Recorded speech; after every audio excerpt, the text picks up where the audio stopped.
Salamat sa Diyos, salamat sa Diyos, sa wikang ng banal. Salamat po, salamat sa Diyos, salamat sa Diyos, sa buong mga anak, salamat po. Sumainyo ang Panginoon. At sumaiyo rin. Ang mabuting balita ng Panginoon ayon kay San Lucas. Papuri sa iyo, Panginoon. Noong panahong iyon, pinalayas ni Jesus ang isang demonyong sanhi ng pagkapipi ng isang lalaki at ito'y nakapagsalita na mula noon. Nang gilala sa mga tao, ngunit may ilan sa kanila ang nagsabi, si Beelzebul na prinsipe ng mga demonyo ang nagbigay sa kanya ng kapangyarihang magpalayas ng mga demonyo. May iba namang nais siyang subukin kaya't nagsabi, magpakita ka ng kababalaghang magpapakilala na ang Diyos ang sumasa iyo. Ngunit batid ni Jesus ang kanilang iniisip kaya't sinabi sa kanila, babagsak ang bawat kahariang nahati sa magkakalabang pangkat at mawawasak ang mga bahay roon. Kung maghimagsik si Satanas laban sa kanyang sarili, paano mananatili ang kanyang kaharian? Sinasabi ninyong nagpapalayas ako ng mga demonyo sapagkat binigyan ako ni Beelzebul ng kapangyarihang ito. Kung ako'y nagpapalayas ng mga demonyo sa pamamagitan ni Beelzebul, sino naman ang nagbigay ng kapangyarihan sa inyong mga tagasunod na makagawa ng gayon? Sila na rin ang nagpapatunay na maling-mali kayo. Ngayon, kung ako'y nagpapalayas ng mga demonyo sa pamamagitan ng kapangyarihan ng Diyos, nangangahulugang dumating na sa inyo ang paghahari ng Diyos. Kapag ang isang taong malakas at nasasandatahan ay nagbabantay sa kanyang bahay, malayo sa panganib ang kanyang ari-arian. Ngunit kung salakayin sila at talunin ng isang taong higit na malakas, sasamsamin nito ang mga sandatang kanyang inaasahan at ipamamahagi ang ari-ariang inagaw.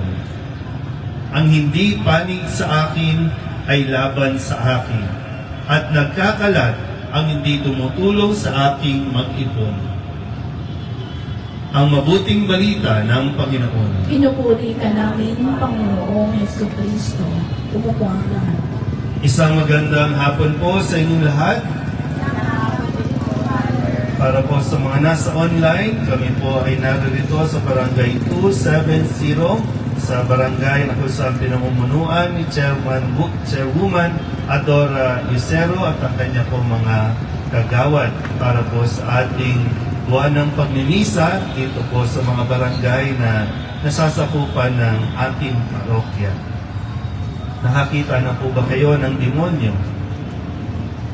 Diba? Gusto nyo makakita? Ha? Ayaw natin makakita ng demonyo pero halos araw-araw kasama natin ng demonyo. Tingin kayo sa tabi ninyo. Hindi natin alam, no? Kasi ang demonyo ay sumasapi. O kaya naman sumasama sa atin. Pero, bakit pa hindi kayo nakakakita ng demonyo? Kasi nga, nagbago na ang itsura ng demonyo. Kasi kung yung demonyo, katulad ng mga nakikita natin sa picture, sa pelikula, no, yung may sungay, merong buntot, merong pangil, pangit ang itsura, wala talagang lumalapit sa kanya. At wala rin makikinig sa kanya, lalayo talaga siya. Kaya, medyo nagbago ng itsura, kung sino yung madalas nating makasama at gustong-gusto nating makita, yun ang nagiging itsura ng demonyo sa ngayon. Yun yung mga nag-i-impluensya sa atin sa ngayon. Sabihin nyo nga sa katabi ninyo, lumayas ka, Satanas.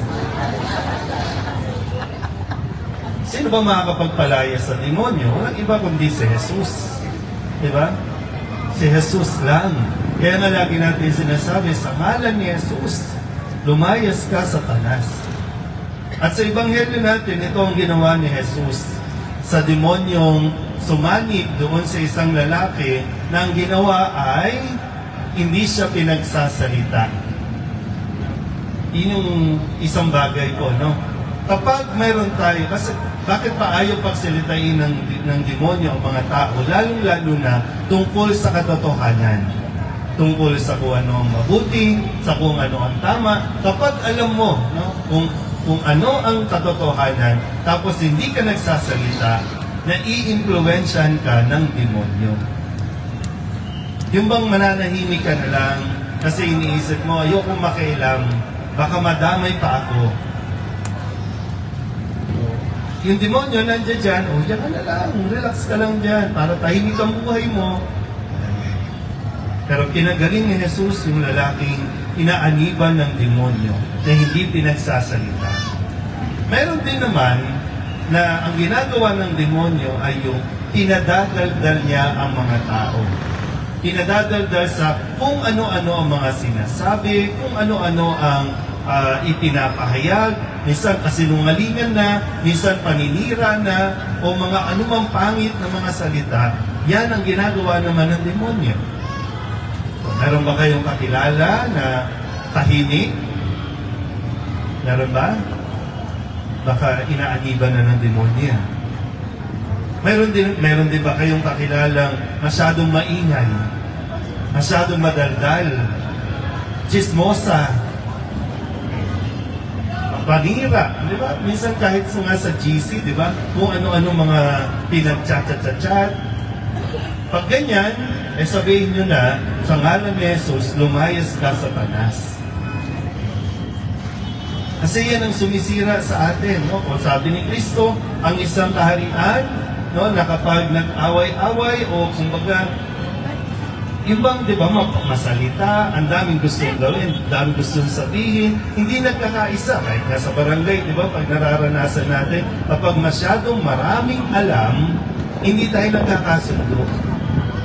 So, hindi natin namamalayan, nandyan na pala yung demonyo. Di ba? So, pahihintulutan ba natin, nahayaan ba natin masira tayo, magulo tayo ng demonyo? So, panyaya sa atin, magbalik tayo lagi kay Jesus. Dahil si Jesus lang talaga ang may kakayahan, ang may kapangyarihan para paalisin ang mga demonyo na talagang gustong-gustong makuha tayo o hindi tayo makabalik sa Panginoon. Na hindi ko alam sa atin, dito sa Divisoria, dito sa lugar natin, lahat abala. Minsan ganyan din ang tactic, no, ng demonyo. Maging abala kayo, magtrabaho kayo, umaga hanggang gabi, para wala kayong oras sa Panginoon. Para hindi kayo makapagsimba. So pag ganun, panalo na. Sa dami ng tao dito sa lugar natin, lahat abala. Kasi sayang yung kikitain. Laging ganun, no? Pinanghihinayangan natin. Kaya yung pagsisimba, wala na. Less effort na yung ginagawa ng demonyo sa atin eh. Di ba? Wala na yung mga nakikita natin na kailangan niyang pagalawin ito para wala na yun. Kasi tayo na mismo, wala na. Napakadali lang eh. Alukin mo lang, bigyan mo lang ng pera, kuha na yan eh. Sana po, mapagnilayan natin mabuti ang ginagawa ni Jesus para sa ating lalo tingin ngayon po na nasa panahon tayo ng Kwaresma. Panahon tayo ng paghahanda para sa mga darating na mga mahal na araw. So tiyakin natin na tayo po ay makapasok sa mga gawaing ito. Ikondisyon ang sarili, magmamahal na araw na, kalapit na, ano ang mga dapat nating gawin.